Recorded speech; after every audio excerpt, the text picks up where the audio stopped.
आपको याद होगा कि जब पहलगाम अटैक हुआ था तो पीएम मोदी सऊदी अरब में थे और उन्हें वहीं पर पहलगाम अटैक की जानकारी मिली थी। लेकिन वहां हुआ क्या था वो आपको हम बताते हैं। हमारे टॉप सोर्सेज के मुताबिक सऊदी अरब में ही पीएम मोदी ने आतंकियों को जवाब देने का फैसला कर लिया था। सऊदी अरब में बैठे बैठे इसकी प्लानिंग और टाइमिंग रणनीतिकारों के लिए छोड़ दी गई थी। यानी जिस दिन ऑपरेशन माफ कीजिएगा अटैक हुआ था पहलगाम में, उसी दिन ऑपरेशन सिंदूर की नींव पड़ गई थी प्रधानमंत्री नरेंद्र मोदी के दिमाग में। वहां सऊदी अरब में विदेश मंत्री एस जयशंकर मौजूद थे। एनएसए अजीत डोभाल जो है वो प्रधानमंत्री से यहां उनके लौटते ही मिले थे। यानी प्रधानमंत्री ने ऑपरेशन सिंदूर को अपने दिमाग में उसी दिन फाइनल कर दिया था जिस दिन पहलगाम का अटैक हुआ था। आपको याद होगा कि 22 अप्रैल को पहलगाम हमले की रात को ही पीएम मोदी सऊदी अरब का दौरा बीच में छोड़कर भारत लौट आए थे। तब देश ने वो तस्वीर भी देखी थी। पीएम मोदी की यह तस्वीर आपको याद होनी चाहिए। उन्होंने एयरपोर्ट पर उतरते ही सीधे एनएसए अजीत डोभाल के साथ हाई लेवल मीटिंग की थी। वहीं एयरपोर्ट पर यह तस्वीर देखिए, दुनिया हैरान रह गई थी। विदेश सचिव वहां मौजूद थे, मिस्री साहब, अजीत डोभाल। पीएम मोदी के लिए गाड़ी का दरवाजा खुला, वो गाड़ी में नहीं बैठे और वो एयरपोर्ट पर सीधे वहीं पर हाई लेवल मीटिंग करने लगे थे, क्योंकि वो वहीं सऊदी अरब में मन बना चुके थे कि पाकिस्तान को मारूंगा, ठोकूंगा। ये उस मीटिंग की तस्वीर है। इस मीटिंग में इन लोगों को कह दिया गया था, प्लान बनाइए, मारेंगे। हमारे सूत्र बता रहे हैं कि उसी वक्त पीएम मोदी तय कर चुके थे कि पाकिस्तान को तगड़ा सबक सिखाएंगे और रगड़ेंगे। पीएम मोदी ने जब फैसला कर लिया कि पाकिस्तान को इस बार किसी भी कीमत पर छोड़ेंगे नहीं, तो उसके बाद ऑपरेशन की प्लानिंग और टाइमिंग पर चर्चा शुरू हुई। अब आपको हमारे टॉप सोर्सेज के हवाले से बताता हूं कि ऑपरेशन सिंदूर प्लान कैसे किया गया। 23 अप्रैल यानी अटैक के अगले दिन से लेकर 5 मई तक, यानी अटैक जो पाकिस्तान पर अटैक हुआ उससे एक दिन पहले तक 47 ऐसी मीटिंग हुई जिसमें स्ट्रैटेजी बनाई गई। यह मीटिंग बिल्कुल किसी अज्ञात सेफ हाउस में हो रही थी, यानी मीडिया की नजरों से दूर, दुनिया की नजरों से दूर। आप इस दौरान देखते थे कि पीएम मोदी जो है वो एनएसए से मिल रहे हैं, फलाने से मिल रहे हैं, ढिमकाने से मिल रहे हैं। उन मीटिंग में पीएम को सिर्फ ब्रीफ किया जाता था कि क्या हो रहा है, नहीं हो रहा है, लेकिन असल प्लानिंग किसी अज्ञात सेफ हाउस में हो रही थी। किसी को कानो कान इसकी भनक तक लगने नहीं दी गई। और आप सोचिए 47 मीटिंग हुई, 47 मीटिंग, ये हमारे टॉप सोर्सेस कह रहे हैं। उसके बाद ऑपरेशन सिंदूर जो है वो फाइनल हुआ।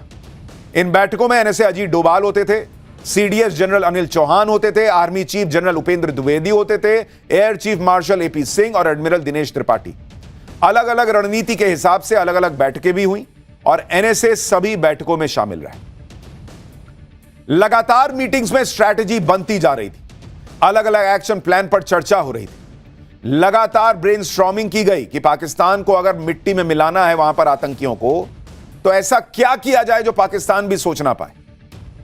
आतंकी ठिकानों पर कैसे सटीक स्ट्राइक की जाए जिससे यह ऑपरेशन कामयाब हो सके। टॉप सोर्सेज के मुताबिक लगातार मंथन के बाद आतंकी ठिकानों पर स्ट्राइक की प्लानिंग फाइनल हो गई। आतंकी ठिकानों पर स्ट्राइक करने के लिए 3 प्लान बनाए गए थे इन 47 मीटिंग के बाद। प्लान ए, प्लान बी और प्लान सी। तीनों प्लान के असेसमेंट के पैरामीटर तय किए गए। इनमें प्लान्स के असेसमेंट के पैरामीटर सक्सेस रेट 0 to 5 के स्केल पर तय किए गए कि भाई जैसे प्लान ए है उसके सक्सेसफुल होने का कितना चांस है। 5 मतलब एकदम पक्का सक्सेसफुल होगा, 0 मतलब बिल्कुल नहीं होगा, 1 मतलब थोड़ा चांसेस हैं गड़बड़ होने के। इस तरह से उसको सक्सेस रेट पर इन प्लान्स को बांटा गया कि प्लान ए के सक्सेस रेट इतना है, प्लान बी का इतना है, प्लान सी का इतना है। फिर इसमें मापा गया कि अपने हथियार और उनकी रेंज क्या रहेगी अगर हम प्लान ए के साथ जाते हैं या प्लान बी के साथ जाते हैं या प्लान सी के साथ जाते हैं। उनके हथियार और उनके रेंज की को भी मापा गया कि पाकिस्तान इसमें हमारे साथ क्या अगर रिटेलिएट करेगा, जवाब देगा, रोकने का प्रयास करेगा तो क्या कर सकता है, इसको मापा गया।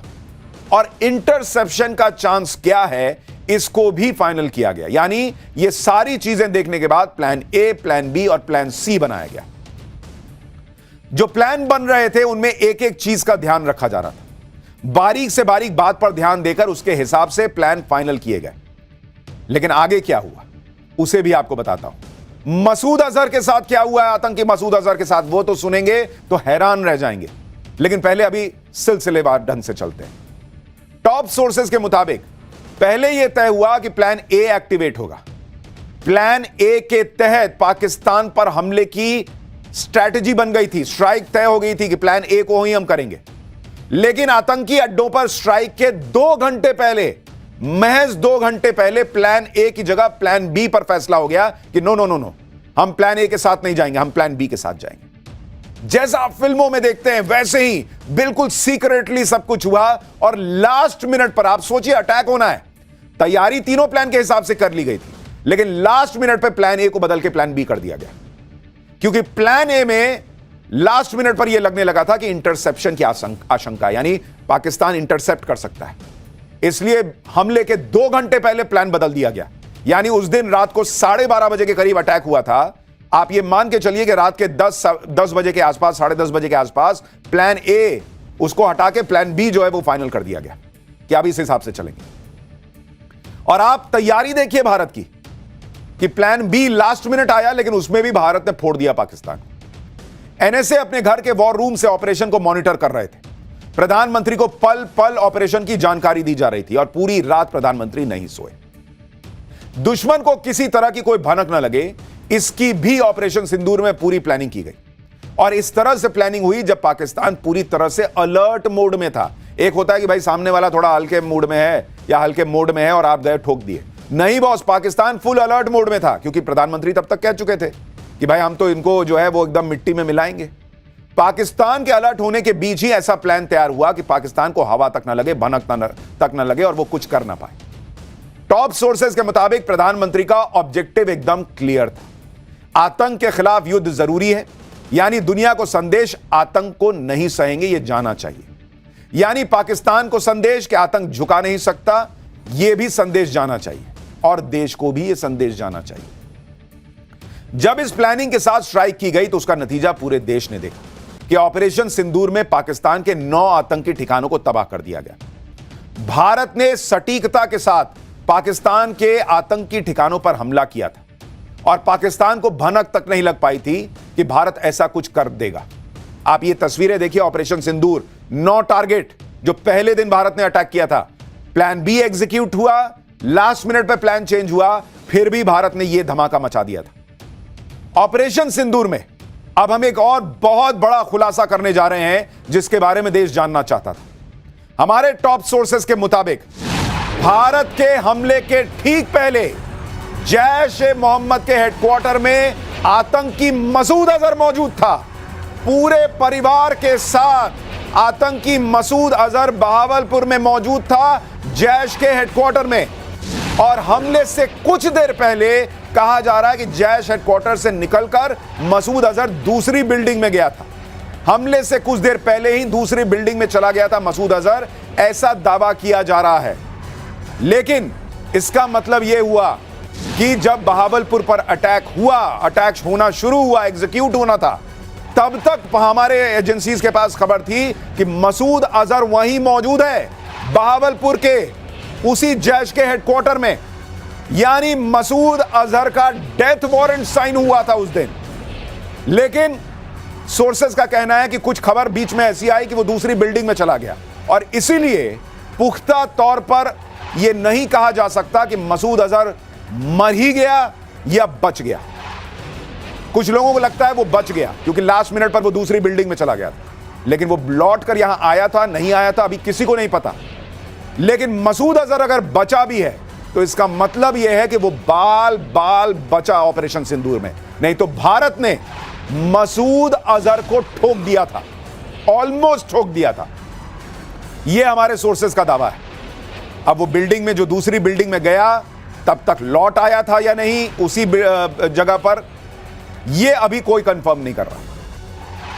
लेकिन अगर वो दूसरी बिल्डिंग में ही रह गया तो फिर बचने के चांसेस हैं, और नहीं फिर तो है। खैर, हमारी खुफिया एजेंसियों ने पूरी सटीकता के साथ यह बता दिया था कि मसूद अजहर अपने हेडक्वार्टर में बहावलपुर में बैठा हुआ है। भारतीय सेना ने जो स्ट्राइक की थी उसमें जैश-ए-मोहम्मद का हेडक्वार्टर किस तरह तबाह हुआ था, यह उसकी तस्वीरें हैं। यहीं पर था मसूद अजहर उस दिन। इसकी तस्वीरें पूरी दुनिया ने देखी। भारतीय सेना की स्कैल्प टारगेटेड मिसाइलों ने जैश के हेडक्वार्टर को खंडर बना दिया था। उसके खंडर बनने की तस्वीरें हमने आपको दिखाई थी और वहां छुपे जैश के आतंकी भी मिट्टी में मिल गए थे, जिनके जनाजे के लिए जैश हेडक्वार्टर के बाहर बड़ी संख्या में ताबूत भी नजर आए थे। मरने वाले आतंकियों में मसूद अजहर के परिवार के 14 लोग भी शामिल थे, जिस पर मातम मनाने के लिए उस वक्त आतंकी मसूद अजहर के नाम पर एक लेटर जारी किया गया था कि मसूद अजहर ने यह चिट्ठी लिखी है कि इससे अच्छा तो मैं भी मर जाता। शायद उसको लगा होगा कि लास्ट मिनट पर वो अगर दूसरी बिल्डिंग में न गया होता तो वो भी मर गया होता परिवार के साथ, यही बेटर होता। लेकिन वो बिल्डिंग में, दूसरी बिल्डिंग में तो गया था, लौटा या नहीं ये अभी कोई कंफर्म नहीं कर रहा। ये भी होगा तो आगे आपको बताएंगे, लेकिन ये कंफर्म है कि निशाना मसूद अजहर ही था। बहावलपुर में जैश हेडक्वार्टर पर हमले के बाद उसके आसपास मौजूद आतंकियों में अफरा तफरी मच गई थी। यानी मसूद अजहर हमले के एग्जीक्यूशन की शुरुआत में इसी जगह मौजूद था, बहावलपुर में, इसी जगह। यानी भारत ने ऑपरेशन सिंदूर का जो सबसे बड़ा अटैक किया था, उसमें मसूद अजहर को टारगेट बनाकर किया था। और आप सोचिए, भारत की जानकारी, इंटेल, एग्जैक्ट उनको पता था कि मसूद अजहर कहां बैठा हुआ है। अब लास्ट मिनट पर उसकी किस्मत साथ दे गई, अलग ही कहानी, या नहीं दी, यह भी हो सकता है। खैर, ऑपरेशन सिंदूर को लेकर अब हम पाठशाला में कुछ और खुलासे करें। इसमें एक अहम बात यह भी है कि टॉप सोर्सेज के मुताबिक आतंकी अड्डों पर एक्शन के बाद 7 मई को पाकिस्तान को मैसेज दिया गया। पाकिस्तान के डीजीएमओ में ड्यूटी ऑफिसर को मैसेज दिया गया था, अगर पाकिस्तान रिएक्ट नहीं करेगा तो हम तनाव नहीं बढ़ाएंगे। यानी भारत ने आतंकी अड्डों को उड़ाने के बाद पाकिस्तान को बता दिया था कि हमने तुम्हारे आतंकियों को मिट्टी में मिला दिया, अब तुम देख लो कि मसूद अजहर मरा है, बचा है, देख लो बगल की बिल्डिंग में था या लौटा आया था, तुम चेक कर लो। अगर रिएक्ट करोगे तो फिर बहुत मारेंगे, फिर जवाब मिलेगा। अगर रिएक्ट नहीं करोगे तो हम कुछ नहीं करेंगे। यह भारत ने उस दिन ऑपरेशन सिंदूर करने के बाद पाकिस्तान को बता दिया था, लेकिन पाकिस्तान माना नहीं, उसने रिएक्ट किया। लेकिन जब यह रिएक्शन हुआ, तब तक भारत उसके आतंकी अड्डे नष्ट कर चुका था, उसके एयर डिफेंस सिस्टम को ध्वस्त कर चुका था और फिर पाकिस्तान के एयरबेस भी तबाह कर दी। भारत ने पाकिस्तान को जो जो नुकसान पहुंचाया, उसकी नई तस्वीरें भी आ गई। ये नई सैटेलाइट इमेज आपको दिखा रहा हूं, इसमें देखिए तस्वीरें, जिनमें उन सभी पाकिस्तानी एयरबेसेस को जो नुकसान हुआ उसकी और ज्यादा क्लियर सैटेलाइट तस्वीरें आ गई। इन तस्वीरों में पाकिस्तान के अलग अलग एयरबेस की पहले और हमले के बाद की तस्वीरें दिख रही हैं। ये सुक्कूर एयरबेस की आप तस्वीर देख रहे हैं, जहां पर आपको 2 बड़े हिस्से दिख रहे हैं, और बाद की तस्वीर में अब जब आप देखेंगे तो वहां काला काला निशान दिखता है और सब सपाट हो गया है। जैसे ये सुक्कूर एयरबेस जो कराची और वहां के हैदराबाद के बीच नया ऑपरेशनल एयरबेस था, जहां से F-16 फाइटर जेट्स उड़ान भरते थे, उसका हाल भारत ने क्या कर दिया देख लीजिए। सरगोदा एयरबेस का भी यही हाल हुआ है। एयरबेस का रनवे तबाह हो चुका, आप देखिए एकदम क्लियर पिक्चर आ चुकी है। और ये सरगोदा एयरबेस की कहानी आगे बताने वाला हूं, जो आपको अभी नहीं पता। वहां से पाकिस्तान प्लेन ही नहीं उड़ा सकता था, भारत ने रनवे फोड़ दिया। रनवे फूट गया, प्लेन कैसे उड़ेगा? ऐसे थोड़ी है कि गाड़ी है कि धीरे से करके निकाल लिया उसमें से, गड्ढे में से, ऐसा नहीं है भाई। रनवे गया, तुम्हारी पूरी ताकत चली गई। लेकिन इसकी भी एक कहानी है। पाकिस्तान के भोलारी एयरबेस पर भी भारत के हमले की छाप दिख रही है। यह जरा देखिए कैसे तबाह हो गया। ये पाकिस्तान भारत के अलग अलग जगहों पर जो अपने दावे करता है कि उसने ये हमला किया, वो हमला किया, उसकी एक सैटेलाइट इमेज नहीं रख पा रहा।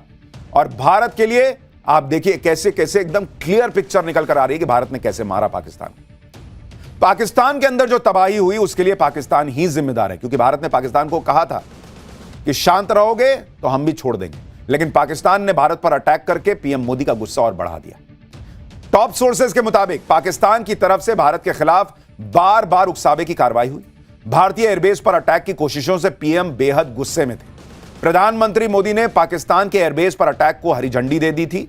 न्यूक थ्रेट पर पीएम से पूछा गया था और उन्होंने कहा था कि जहां से खतरा है उसको ही नेस्तनाबूद कर दो। यानी प्रधानमंत्री ने सबसे फौलादी फैसला ले लिया था। उनको कहा गया कि भाई अगर न्यूक्लियर थ्रेट है, मान लीजिए पाकिस्तान परमाणु हथियार छोड़ेगा तो क्या करेंगे? पीएम ने कहा जहां से छोड़ सकता है, भाई कहीं से तो प्लेन लेके उड़ेगा, कहीं से तो उसको कमांड दी जाएगी, वो जगह ही फोड़ दो।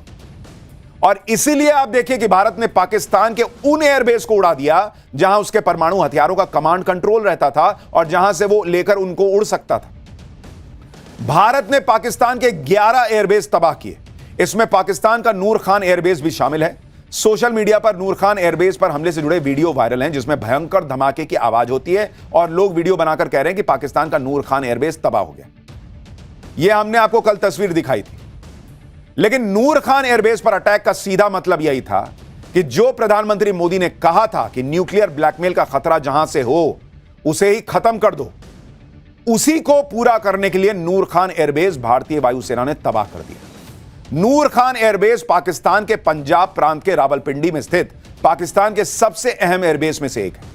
यह एयर मोबिलिटी कमांड के मुख्यालय के तौर पर काम करता है, रसद, वीआईपी परिवहन और रणनीतिक संचालन में महत्वपूर्ण भूमिका निभाता है। नूर खान एयरबेस पाकिस्तानी वायुसेना के एयरक्राफ्ट का होम बेस है। यहीं पर C-130 ट्रांसपोर्टर विमान और IL-78 जैसे रिफ्यूलिंग एयरक्राफ्ट खड़े रहते हैं। लेकिन इसमें सबसे अहम बात यह है कि इसी एयरबेस के पास पाकिस्तान का न्यूक्लियर कमांड ऑफिस का headquarter strategic plans division SDP भी है। यानी यहीं से पाकिस्तान के न्यूक्लियर वेपन की देखरेख होती है और यह कमांड सेंटर था उनका। पाकिस्तान के परमाणु हथियार तो अलग अलग ठिकानों पर हो सकते हैं, लेकिन कमांड सेंटर इसी नूर खान एयरबेस पर था। यहीं से उनकी सुरक्षा और निगरानी होती थी। कुल मिलाकर आसान शब्दों में कहें तो भारत ने उस एयरबेस पर हमला कर दिया जिसके पास में पाकिस्तान के परमाणु हथियारों का कमांड सेंटर था। यानी इधर पीएम मोदी ने कहा कि ऐसा कर दो कि वो न्यूक्लियर हमला करने की हालत में ही नहीं रहे, और भारतीय वायुसेना ने नूर खान एयरबेस उड़ा दिया। सुरक्षा एक्सपर्ट्स का दावा है कि अगर भारत पाकिस्तान के इस कमांड सेंटर को उड़ा देता तो पाकिस्तान परमाणु हमला करने की स्थिति में नहीं रहता, जो कि हुआ। भारत के इसी हमले को देखकर अमेरिका में भी खलबली मच गई होगी। उसने इस हमले को भारत के पाकिस्तान पर बहुत बड़े अटैक के तौर पर देखा होगा। नूर खान एयरबेस पर अटैक करके भारत ने यह संदेश दे दिया था कि वो न सिर्फ उसके दर्जन भर एयरक्राफ्ट तबाह कर सकता था, बल्कि उसके न्यूक्लियर वेपन सिस्टम का रिमोट कंट्रोल भी उसने तोड़ दिया। और इसलिए कहा जा रहा है कि पाकिस्तान भीगी बिल्ली बनकर आया था भारत के पास की सर छोड़ दीजिए। भारतीय सेना ने भी पाकिस्तान के नूर खान एयरबेस की तबाही की तस्वीरें और वीडियो जारी की थी, जिसमें साफ दिखता है कि वहां कैसे धमाका हुआ था और कैसे वो तबाह हुआ था। नूर खान एयरबेस की सैटेलाइट इमेज में तबाही दिखती है। पहली इमेज में 2 तस्वीरें हैं, हमले से पहले की और हमले के बाद की। इसमें भी आप देखिए नूर खान एयरबेस पूरी तरह से तबाह है और जो टारगेटेड साइट है वो एकदम सही दिख रही है। हमले के बाद वो साइट तबाह हो जाती है, पहले सही दिखती है, बाद में तबाह दिखती है। यानी नूर खान एयरबेस, वहां पर पाकिस्तान के एयरक्राफ्ट भी खड़े थे। इसके अलावा भारत ने सरगोदा एयरबेस पर भी अटैक किया। यानी प्रधानमंत्री नरेंद्र मोदी ने जो कहा था कि भाई ऐसा फोड़ दो कि न्यूक्लियर अटैक का कोई चांस ही ना रहे, तो नूर खान एयरबेस और दूसरा सरगोदा, वहां भी प्रधानमंत्री के कहते ही भारतीय वायुसेना कहर की तरह टूटी। और वहां पर पाकिस्तान का एटम बम का स्टोरेज होता है सरगोदा के पास किराना हिल्स में। भारत ने आधिकारिक रूप से सरगोदा एयरबेस की तबाही की तस्वीरें दिखाई थी। सरगोदा एयरबेस पाकिस्तान का सेंट्रल एयर कमांड हेडक्वार्टर है और 1965 के बाद से दूसरी बार है जब इस तरह की प्रिसीजन स्ट्राइक हुई है भारत की तरफ से। सरगोदा एयरबेस की तबाही से जुड़े वीडियो भी सोशल मीडिया पर लगातार घूम रहे हैं। पिछले कई दिनों से किराना हिल्स की बहुत चर्चा हो रही है। ये किराना हिल्स की तस्वीर है। सरगोदा के किराना हिल्स का भी एक वीडियो वायरल हो रहा है। इस वीडियो के दावे के मुताबिक किराना हिल्स पर भारतीय सेना ने मिसाइल से हमला किया था। हालांकि हमारी वायुसेना ने कहा कि हम नहीं जानते किराना हिल्स में क्या, हमने नहीं मारा उन्हें। लेकिन दुनिया भर में चर्चा है कि भारत ने फोड़ दिया, जहां से न्यूक्लियर हथियार निकलते उन दरवाजों को ही फोड़ दिया। जिस किराना हिल्स पर हमला हुआ उसको लेकर यह दावा है कि पाकिस्तान की सबसे बड़ी परमाणु स्टोरेज साइट है।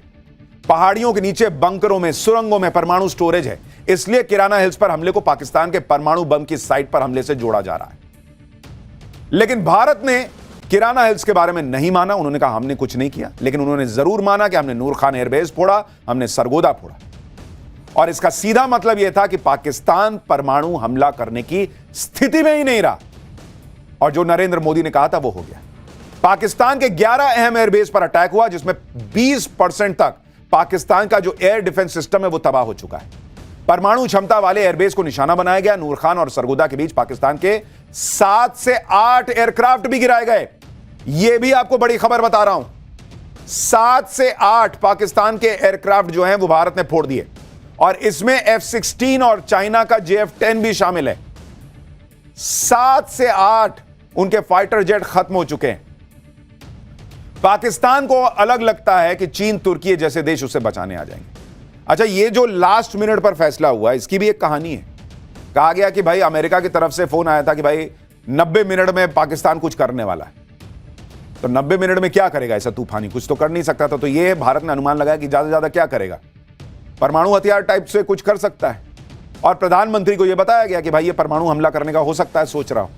और प्रधानमंत्री ने सबसे फौलादी फैसला तभी लिया, उन्होंने कहा कि ऐसा कुछ कर दो, ऐसा अटैक करो, ऐसी स्ट्राइक करो कि पाकिस्तान न्यूक्लियर अटैक करने की हालत में ही न रहे। और इसीलिए ऑपरेशन सिंदूर के बाद जब भारत जवाब दे रहा था तो नूर खान एयरबेस और सरगोदा एयरबेस फोड़ दिया भारत ने। भारत ने आज आधिकारिक बयान जारी करके यह भी खुलासा किया कि ऑपरेशन सिंदूर के दौरान भारत ने पाकिस्तान में लगे चीन के एयर डिफेंस सिस्टम को 23 मिनट तक बाईपास और जाम रखा।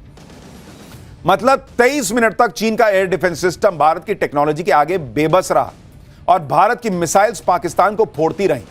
भारत ने बता दिया कि कैसे उसने made in China PL-15 long range missile को तबाह कर दिया, कैसे तुर्की के यीहा ड्रोन बर्बाद कर दिए। लॉन्ग रेंज रॉकेट, क्वाडकॉप्टर्स और कमर्शियल ड्रोन के मलबे भारत ने रिकवर किए। भारत ने बता दिया दुनिया को कि पाकिस्तान की विदेशी टेक्नोलॉजी भी भारत के स्वदेशी एयर डिफेंस सिस्टम के आगे कुछ नहीं कर पाई। भारत ने बताया कि उसके 10 सैटेलाइट 24 घंटे नजर बनाए हुए थे कि वहां क्या हो रहा है। यानी भारत ने पाकिस्तान के साथ साथ चीन को भी मैसेज दे दिया कि भारत की स्वदेशी टेक्नोलॉजी के सामने उसकी मिसाइल यानी चीन की मिसाइल और एयर डिफेंस सिस्टम कुछ नहीं है, ढेले भर हैं। और इसीलिए चाइना की डिफेंस कंपनियां जो हैं उनके शेयर नीचे चले गए,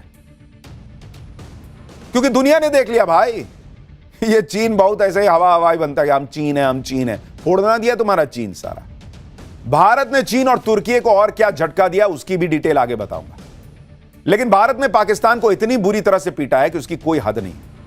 हम आपको बता चुके हैं कि भारत की स्ट्राइक में पाकिस्तानी एयरफोर्स का 20% इंफ्रास्ट्रक्चर तबाह हुआ। पाकिस्तान के कई लड़ाकू विमान पूरी तरह से नष्ट हो गए हैं। पाकिस्तान एयरफोर्स के कमांड कंट्रोल सेंटर को भारत ने बर्बाद कर दिया। सरगोदा और भोलारी एयरबेस को भारी नुकसान हुआ है। दोनों एयरबेस पर F-16 और J-17 फाइटर जेट्स थे। पाकिस्तानी सेना के 50 से ज्यादा जवान हमले में मारे गए हैं। पाकिस्तान के कई एयरबेस पर जेट हैंगर तबाह हो गए हैं। पाकिस्तान एयरफोर्स के हथियारों के डिपो भी तबाह कर दिए गए और उनके पायलट्स भी मरे हैं। चलो विमान तो एक बार के लिए फिर भी इधर उधर से भीख मांग के खरीद लोगे, लेकिन एक पायलट को ट्रेन करने में सालों साल की मेहनत जाती है। एक पायलट मारो तो सालों की मेहनत बेकार होती है। और कहा जा रहा है कि पाकिस्तान में तो कई पायलट मरे। आप सोचिए कि पाकिस्तानी एयरफोर्स का 20% इंफ्रास्ट्रक्चर भारत ने 4 दिन में तबाह कर दिया। मात्र 4 दिन, और 4 भी नहीं, 3 दिन। पहले दिन तो आतंकी ठोके थे। अगर यह युद्ध 10 दिन चल जाता तो सोचिए पाकिस्तान की क्या हालत होती।